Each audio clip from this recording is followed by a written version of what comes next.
तैयार हो जाइए अपने होश उड़ाने के लिए। एक ऐसी शक्ति जो आपकी जिंदगी को हर पल गाइड करती है। आप किसी के बारे में सोच रहे होते हैं और उसी वक्त उसका कॉल या मैसेज आ जाता है। आप सरप्राइज हो जाते हैं और उससे कहते हैं कि अभी उसी के बारे में सोच रहे थे। क्या कोइंसिडेंस है? सच में? या प्री प्लान्ड कोइंसिडेंस? जैसे कि किसी अनदेखी शक्ति ने आपके दोस्त का कॉल आपके फोन से कनेक्ट कर दिया हो। In other words, synchronicity.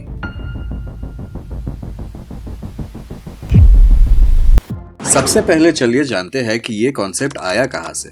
Swiss psychiatrist Karl Jung ने सिंक्रोनिसिटी का कॉन्सेप्ट 1920s में डेवलप किया। युंग के अनुसार जब दो या ज्यादा चीजें ऐसे कोइंसाइड करती है जो रैंडम नहीं लगती, उसे सिंक्रोनिसिटी कहते हैं। अब चलिए कुछ डे टू डे लाइफ के एग्जांपल्स देखते हैं जो हम सबके साथ होती है और कैसे ये सिंक्रोनिसिटी को डिपिक्ट करते हैं। आपको अपना डायरी कहीं नहीं मिल रहा। आप अपने घर का कोना कोना सर्च कर चुके हैं। फिर आप हार मान जाते हैं और ढूंढना बंद कर देते हैं। पर कुछ ही समय के बाद आपको वो डायरी अपने पिलो के नीचे मिलता है, लेकिन आप 100% श्योर है कि आप वहाँ पहले ढूंढ चुके हैं। आप एक नए जॉब की तलाश में है और बहुत दिनों से इंटरव्यूज दे रहे हैं, लेकिन सक्सेस नहीं मिल रही। एक दिन आप अपने फ्रेंड्स के साथ कॉफी पीने जाते हैं, जहाँ आपकी मुलाकात एक ऐसे इंसान से होती है जो अपनी कंपनी में हायरिंग कर रहा है। आपका कैजुअल कॉफी मीटअप आपको एक नए जॉब अपॉर्चुनिटी तक ले जाता है। ये भी सिंक्रोनिसिटी का एक परफेक्ट एग्जाम्पल है। आप अपने फोन पे टाइम चेक करते हैं और 3:21 देखते हैं। थोड़ी देर बाद आप ड्राइव कर रहे होते हैं और आपको सामने वाले कार का लाइसेंस प्लेट 0321 दिखता है। फिर से थोड़ी देर बाद आप एक बिल चेक करते हैं जिसमें टोटल अमाउंट 321 रुपीज होता है। ये रिपीटिंग नंबर्स का देखना भी सिंक्रोनिसिटी का एक एग्जाम्पल है। जैसे कि आप तक कोई मैसेज दी जाने की कोशिश की जा रही है। आजकल ऐसा भी होता है कि आप किसी प्रोडक्ट के बारे में या किसी टूरिस्ट स्पॉट के बारे में किसी से बात करते हैं या सिर्फ सोचते हैं और कुछ समय बाद वही प्रोडक्ट या टूरिस्ट स्पॉट के बारे में आपके मोबाइल में एड,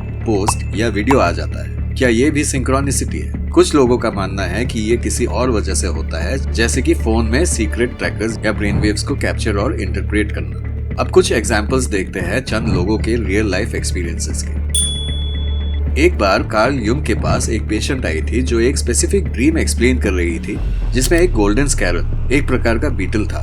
उसी मोमेंट में एक रियल गोल्डन स्कैरब खिड़की से रूम में आ गया। युंग ने इसे सिंक्रोनिसिटी का परफेक्ट एग्जाम्पल माना। एब्राहम लिंकन और जॉन एफ कैनेडी के सिमिलैरिटीज। ये दो प्रोमिनेंट लीडर्स के लाइफ इवेंट्स और असैसिन्स में बहुत सारे सिमिलैरिटीज पाए गए हैं, जैसे कि दोनों को पीछे से सर पे गोली लगी थी अपने वाइफ्स के प्रेजेंस में। दोनों का असैसिनेशन फ्राइडे को हुआ था। दोनों के नाम में 7 लेटर्स हैं। दोनों के असैसिन्स के जन्म 1939 में हुआ था। दोनों के बॉडीगार्ड्स के नाम विलियम था। इसके अलावा और बहुत से सिमिलैरिटीज है जिनका प्योर कोइंसिडेंस होना मुश्किल लगता है। एप्पल के को फाउंडर स्टीव जॉब्स ने एक बार रीड कॉलेज से ड्रॉप आउट होने के बाद रैंडमली एक कैलीग्राफी क्लास ज्वाइन की। उनका इंट्यूशन उन्हें इस क्लास की तरफ खींच रहा था। बाद में ये कैलीग्राफी स्किल्स उन्होंने मैक कंप्यूटर्स के ब्यूटीफुल टाइपोग्राफी डिजाइन में यूज किया, जो एप्पल के सक्सेस का एक सिग्निफिकेंट हिस्सा बना। अब बात करते हैं साइंस क्या कहती है इस कॉन्सेप्ट के बारे में।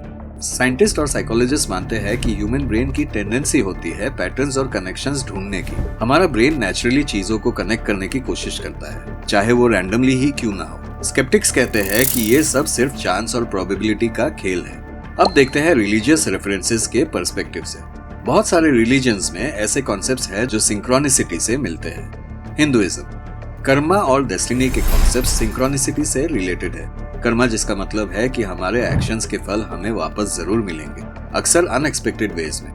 क्रिश्चियनिटी, डिवाइन इंटरवेंशन या गॉड्स प्लान के कॉन्सेप्ट्स भी सिंक्रोनिसिटी से मिलते जुलते हैं। ऐसे इवेंट्स को डिवाइन विल का हिस्सा माना जाता है। बुद्धिज्म, इंटरकनेक्टेडनेस और कॉज एंड इफेक्ट के प्रिंसिपल्स को एम्फसाइज किया जाता है, जो सिंक्रोनिसिटी से सिमिलर है। दोस्तों, क्या सिंक्रोनिसिटी को फ्यूचर प्रेडिक्शन के टूल के रूप में देखा जा सकता है? बहुत सारे लोग ऐसे कोइंसिडेंसेस को फ्यूचर के सिग्नल्स या वार्निंग्स के रूप में देखते हैं। फॉर एग्जाम्पल, कई बार लोगों ने ऐसे ड्रीम्स देखे हैं जो बाद में सच हो गए। ये फिनोमिनन प्रीमोनिशन कहलाता है और कई बार सिंक्रोनिसिटी से जुड़ा हुआ लगता है। कभी कभी हमें कुछ सिचुएशंस के बारे में स्ट्रॉन्ग इंट्यूशंस या गट फीलिंग्स होती है जो बाद में सच साबित होती है। ये भी सिंक्रोनिसिटी का एक एस्पेक्ट हो सकता है। कुछ लोगों के पर्सनल एक्सपीरियंसेस और एनेक्डोट सिंक्रोनिसिटी के प्रेडिक्टिव पावर को सपोर्ट करते हैं। जैसे मार्क ट्वेन ने एक बार अपने भाई हेनरी के डेथ का एक्यूरेट सपना देखा था। यह सपना कुछ दिन बाद रियलिटी में बदल गया। ट्वेन ने इसे सिंक्रोनिसिटी और प्रीमोनिशन का एग्जाम्पल बताया। कैलिफोर्निया का dream. Roman emperor Julius Caesar की वाइफ कैलिफोर्निया ने एक ऐसे ड्रीम का एक्सपीरियंस किया था जिसमें उसने अपने हस्बैंड की असैसिनेशन देखी थी। ये ड्रीम कुछ दिन बाद रियलिटी में चेंज हो गया। मशहूर talk show host Oprah Winfrey ने एक बार द कलर पर्पल फिल्म के बारे में सुना और वो इस फिल्म का हिस्सा बनना चाहती थी। उन्होंने ऑडिशन दिया लेकिन कोई रिस्पॉन्स नहीं मिला। फिर एक दिन उन्होंने रैंडमली एक स्पा विजिट किया और वहाँ उनकी मुलाकात डायरेक्टर स्टीवन स्पीलबर्ग से हुई। ये कोइंसिडेंस उन्हें मूवी में एक सिग्निफिकेंट रोल मिलने का रीजन बना। ओपरा का इंट्यूशन उन्हें करेक्ट पाथ पर ले गया और सिंक्रोनिसिटी ने उन्हें सही लोगों से मिलाया जो उनकी करियर के लिए गेम चेंजर साबित हुआ। एल्बर्ट आइंस्टाइन ने बचपन में एक बार एक कंपास देखा और उन्हें एक स्ट्रेंज इंट्यूशन का अनुभव हुआ कि यूनिवर्स में कुछ डीपर फोर्सेस है जो कंपास के नीडल को मूव कर रहे हैं। ये इंट्यूशन उनके फ्यूचर साइंटिफिक एक्सप्लोरेशंस का बेस बना। आइंस्टाइन का इंट्यूशन और सिंक्रोनिसिटी उन्हें फिजिक्स के रेवोल्यूशनरी डिस्कवरीज की तरफ ले गए जिसमें थ्योरी ऑफ रिलेटिविटी भी शामिल है।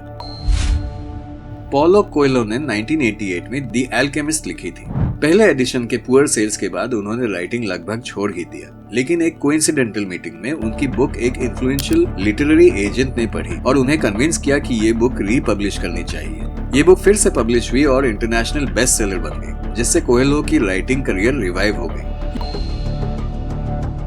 ये समझना भी जरूरी है कि सिंक्रोनिसिटी के प्रेडिक्टिव पावर को लेकर हमें कॉशियस रहना चाहिए। हर कोइंसिडेंस को प्रेडिक्शन या साइन के रूप में देखना मिसलीडिंग हो सकता है। कार्ल युंग ने खुद कहा था कि सिंक्रोनिसिटी को एक्यूरेटली मेजर करना मुश्किल है और इसके प्रेडिक्टिव पावर को साइंटिफिकली वैलिडेट करना अब तक पॉसिबल नहीं हो पाया है। 1893 में गांधी जी साउथ अफ्रीका गए थे एक लीगल केस हैंडल करने के लिए। एक बार उन्हें ट्रेन जर्नी के दौरान फर्स्ट क्लास कंपार्टमेंट से निकाल दिया गया क्योंकि वो इंडियन थे। ये इंसिडेंट उनके लिए बहुत ह्यूमिलेटिंग था। इस इंसिडेंट के बाद गांधी जी ने डिसीजन लिया कि वो रेसिज्म और कॉलोनियल रूल के अगेंस्ट फाइट करेंगे। ये एक मीनिंगफुल कोइंसिडेंस था जो उन्हें एक बैरिस्टर से एक वर्ल्ड रिनोन्ड फ्रीडम फाइटर बना गया। ये इंसिडेंट एक सिग्निफिकेंट सिंक्रोनिसिटी था जो उनकी लाइफ और इंडिया के फ्रीडम स्ट्रगल का टर्निंग पॉइंट बना। तो दोस्तों, सिंक्रोनिसिटी एक ऐसा अनुभव है कि मानो सारा ब्रह्मांड आपको अपने मंजिल तक पहुंचाने के लिए पूरे जोरों से जुट गया है। आपके सिमिलर एक्सपीरियंसेस को कमेंट सेक्शन में शेयर करके देखिए कि और कितने लोगों ने ठीक वैसा ही अनुभव किया है। क्या पता आपका एक कमेंट, लाइक, शेयर और सब्सक्राइब हम सब के जिंदगी के रुख को बदल दे, ऑफ कोर्स एक पॉजिटिव दिशा में। मिलते हैं अगले इत्तेफाक में।